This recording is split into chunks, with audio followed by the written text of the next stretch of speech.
Ficou até vermelho agora. Aleluia. Amém, queridos. Deus é bom. Só se for pastor auxiliar. Aleluia. Deus é na vida de vocês? Amém. Amém.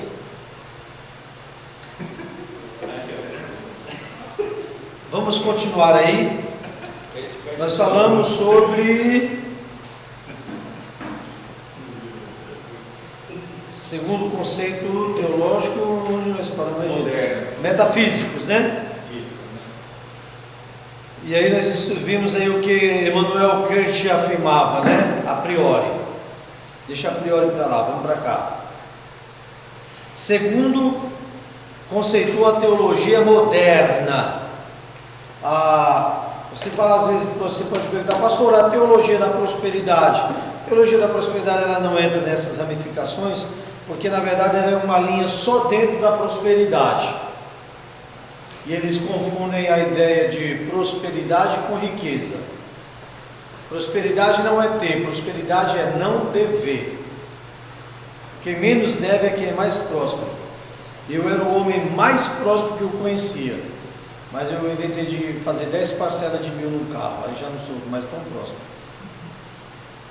Eu não devia nada, nem cartão de crédito, comprava tudo à vista. Lógico que agora a gente entra no comércio, aí quem é comerciante ou empresário, tem jeito. A gente deve até o dia 30. Dia 30, quando paga tudo, mandei, obrigado. Aí dia 5, olha, estou devendo de novo. Mas é diferente. É uma dívida que a gente trabalha porque você já trabalha em cima disso. Então, prosperidade é essa teologia da prosperidade, ela é diferente. Então, segundo conceitua a teologia moderna, é a ciência das coisas divinas e da religião, conforme a linguagem moderna. É a ciência que se ocupa do estudo das coisas referentes a Deus, ou seja, sua existência, natureza, atributos e perfeições. O vocábulo deriva do grego theos, Deus e logos, estudo.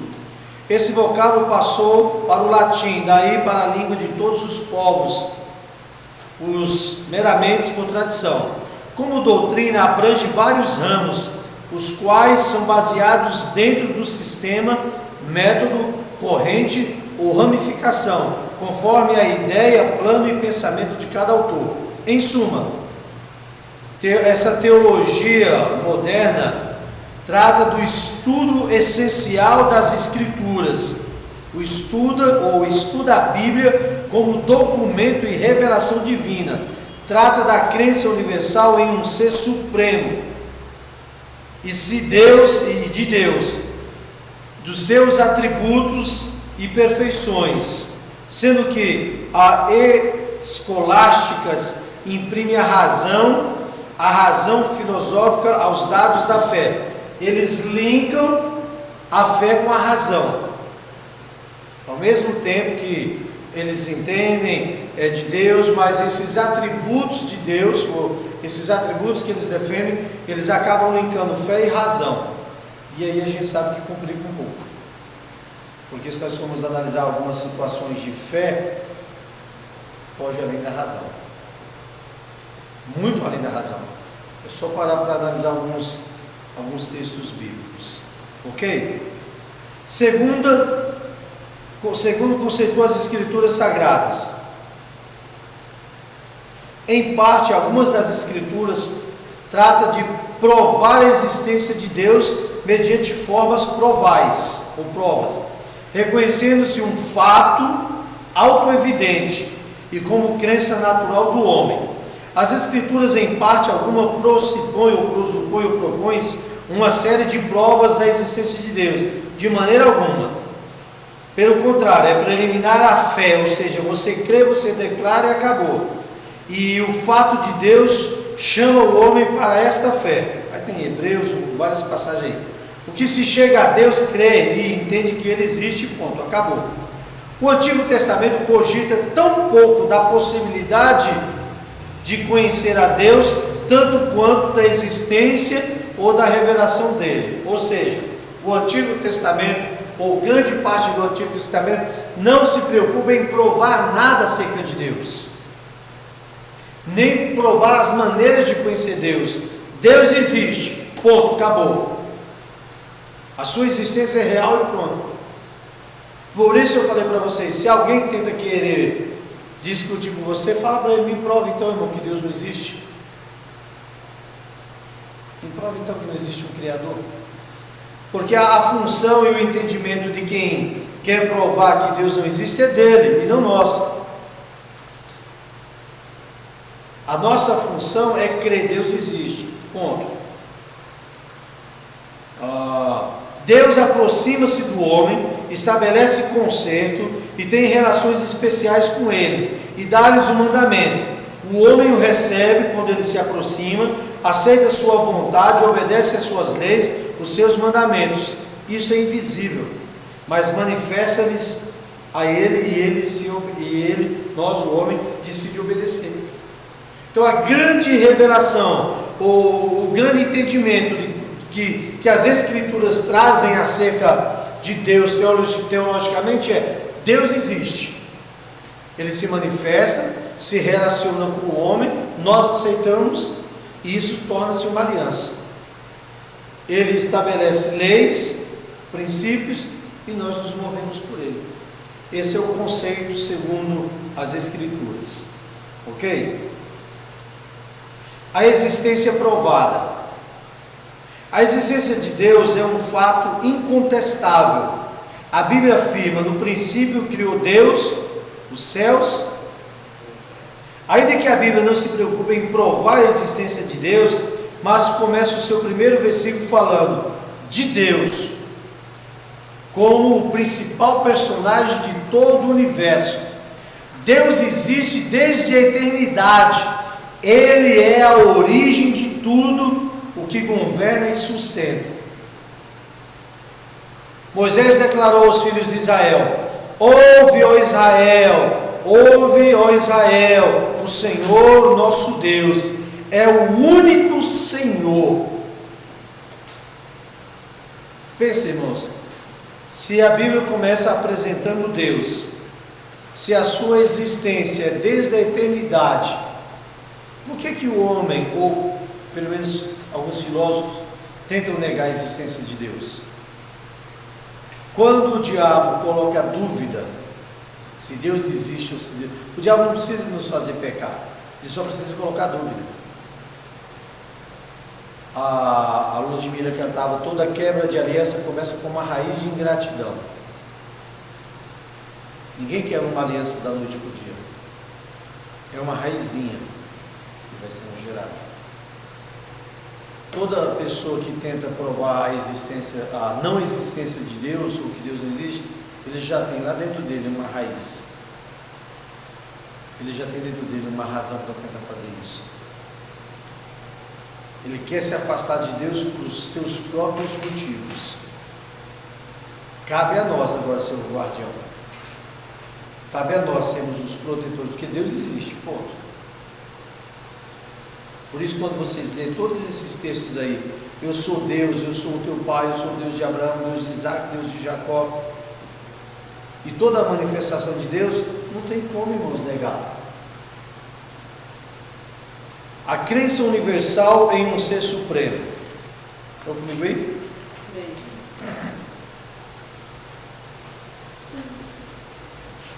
A crença na existência de Deus é praticamente tão difundida quanto a própria raça humana.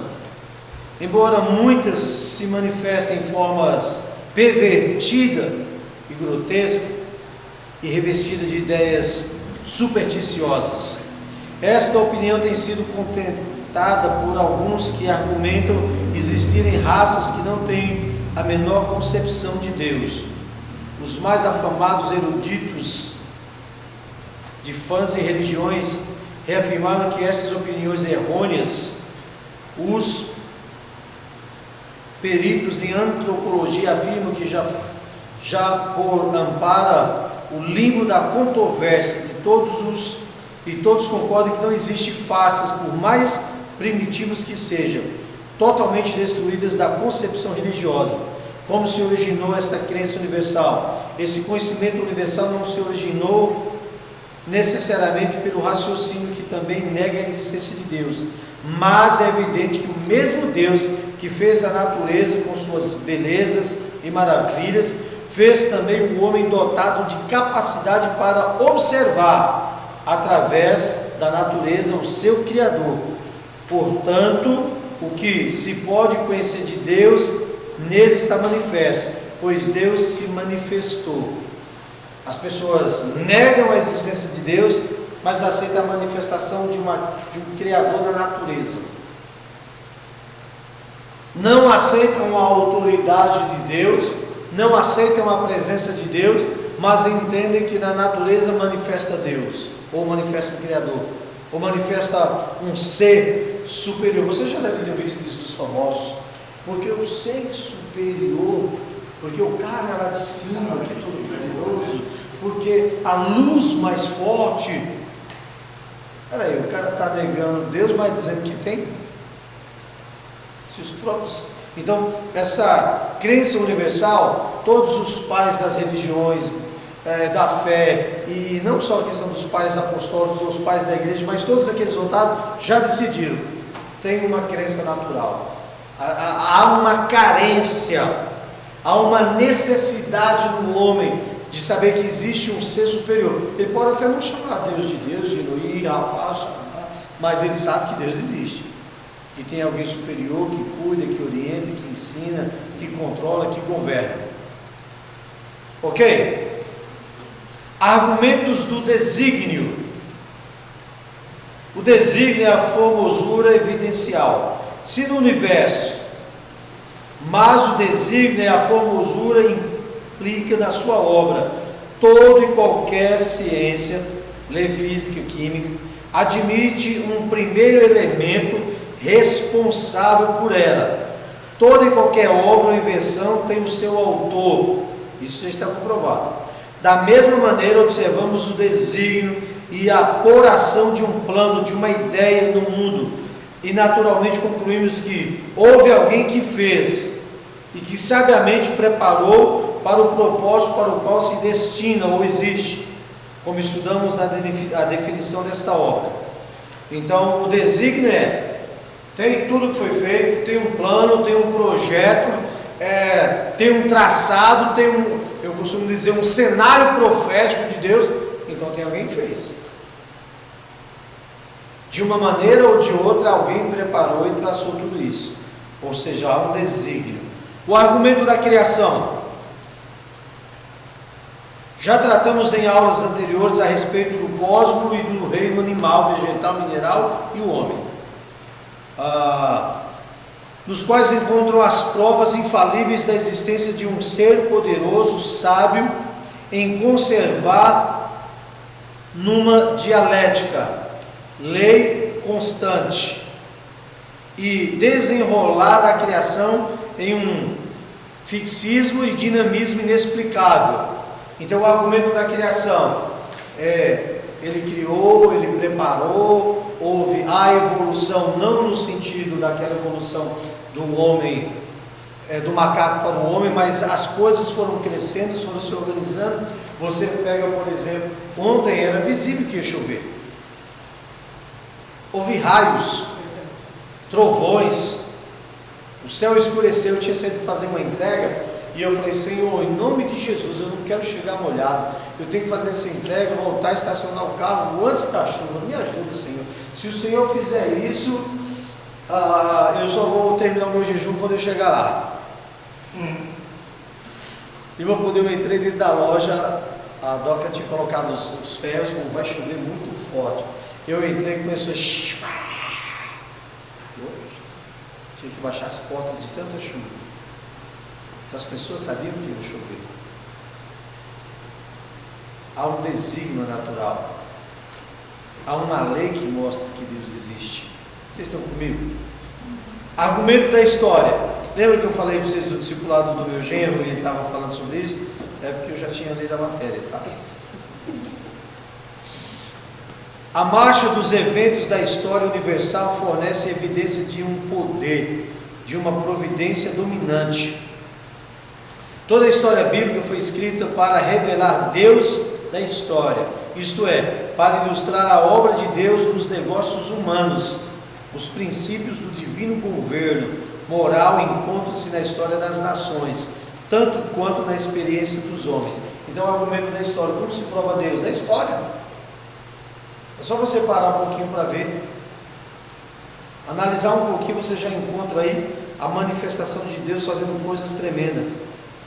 Você pega, por exemplo, nos dias atuais, você pega Israel, um país desse tamanhozinho, aí vem um país gigante, o cara lança não sei quantos mil mísseis, os caras têm uma bateria antimíssil mais moderna, mais tecnológica que existe, que antes do míssil chegar lá, ele faz uma curva e volta para o lugar de onde ele foi lançado. E nenhuma nação tem essa tecnologia. E ninguém consegue tomar Israel. E ninguém consegue fechar aquele país desse tamanho. Como explicar isso? Isso porque hoje o território deles é só 13% do que Deus prometeu para Israel. Que a Inglaterra, anos atrás, foi dividindo por questão de poder político, foi dividindo a terra. Sim. Só 13%. Imagina quanto vão o resto. Eita, Deus vai chegar logo. Aliás, vamos chegar com os corpos glorificados, transformados. Eu já falei para Deus como que eu quero ser, né? Aí vamos dar um pedal a Robinho no capeta e tomar tudo que era nosso. E quem vai julgar as nações é a igreja. Então o Senhor voltará com a igreja glorificada, a segunda volta de Cristo, depois das bodas do Cordeiro, me lembro.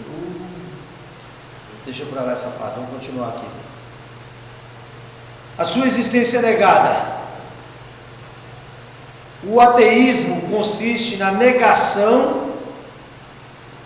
Ateísmo é diferente de teísmo, tá? O ateísmo consiste na negação absoluta da ideia de Deus. São eles que se opõem às convicções mais profundas e mais fundamentadas da raça humana. A responsabilidade de provar a não existência de Deus recai sobre eles. A Bíblia afirma: disse o nécio no seu coração, Deus não existe. Vocês sabem o que é o nécio, né? Não é o nécio da Capitinga não, tá? É o nécio, sem entendimento, sem conhecimento. O ateísmo é crime contra o homem. Ele procura arrancar do coração do homem o anelo pelas coisas espirituais. Ele tenta tirar a sua fome e sede de Deus, do infinito. O ateísmo é crime contra a sociedade, pois destrói o único fundamento moral, de moral e justiça, que é Deus. Um Deus pessoal, que se põe sobre o homem e que coloca nele a responsabilidade de guardar suas leis. Se não há Deus, então não há lei divina, e todas as leis são do homem.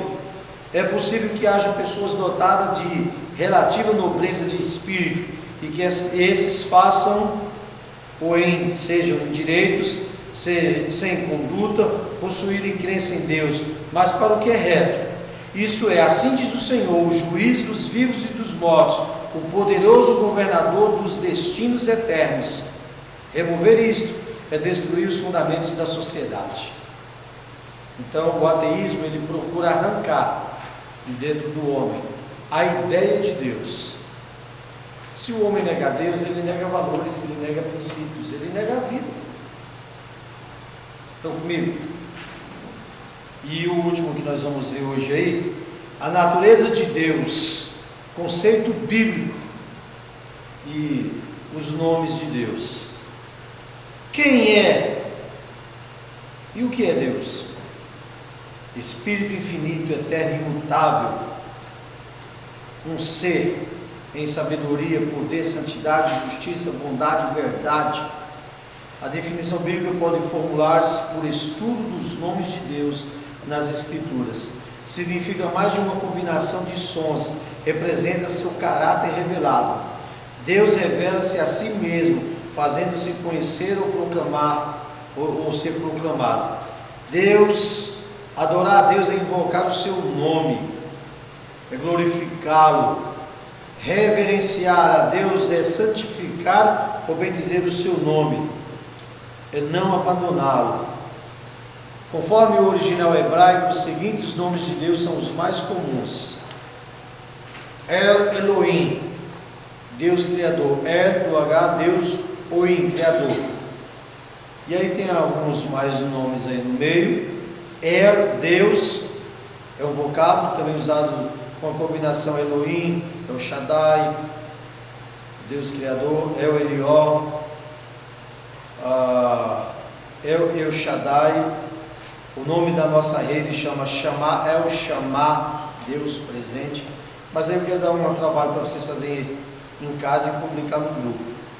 Cada um de nós vamos pesquisar pelo menos 3 nomes de Deus e vamos colocar no grupo. Nome e o significado. Quem for colocando os primeiros, os outros não podem ser iguais. Eu vou, quando terminar a aula aqui, eu vou colocar no grupo. Pode usar esses aí que tem também. Mas aí vai ser a lei da oferta e da procura. Quem chegar primeiro, pega lá os 3 primeiros e explicar. El Elió, El Shaddai, Elohim, Jeová Rafa, Jeová Nissi. Aí não é só pôr o nome, tem que explicar o que significa. Porque em grego, aramaico, hebraico. Se você forçar, vou deixar só você responder.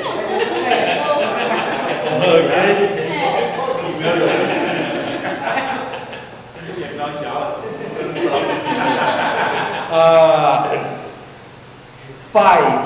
Deus é chamado de Pai, tanto no Antigo como no Novo Testamento. Este vocábulo descreve Deus como sendo a fonte de todas as coisas, o Criador de todos os homens. E aí fica uma revelação para nós orarmos e buscar de Deus. A grande revelação de Deus, o grande projeto de Deus, o grande plano de Deus é se manifestar como Pai. É por isso que o diabo luta tanto contra a ideia de paternidade na igreja. Quando nós passamos a entender que os nossos pastores são pais, são sacerdotes que velam pela nossa alma, como a Bíblia diz, como quem haverá de prestar conta, aí a mentalidade muda. Então não deixe o diabo roubar essa identidade de pai. Amém? Feche os seus olhos, curva a sua cabeça, fique sentado mesmo. Pai, em nome de Jesus, quero te dar graça por esse tempo de aula, Senhor, por esse momento de aprendizagem, de ensino, de revelação. Os que vão assistir essa aula depois, vão participar também dos grupos. Eu quero abençoar a cada um deles, Senhor. Assim como viemos em paz nos leva aos nossos lares, às nossas casas, nos dê uma quarta abençoada, quinta, sexta, um final de semana abençoado, Pai. Eu quero declarar o melhor do Senhor sobre cada um, em nome de Jesus. Amém. Amém. Aleluia. O Silvano está tirando uma fotinha aí.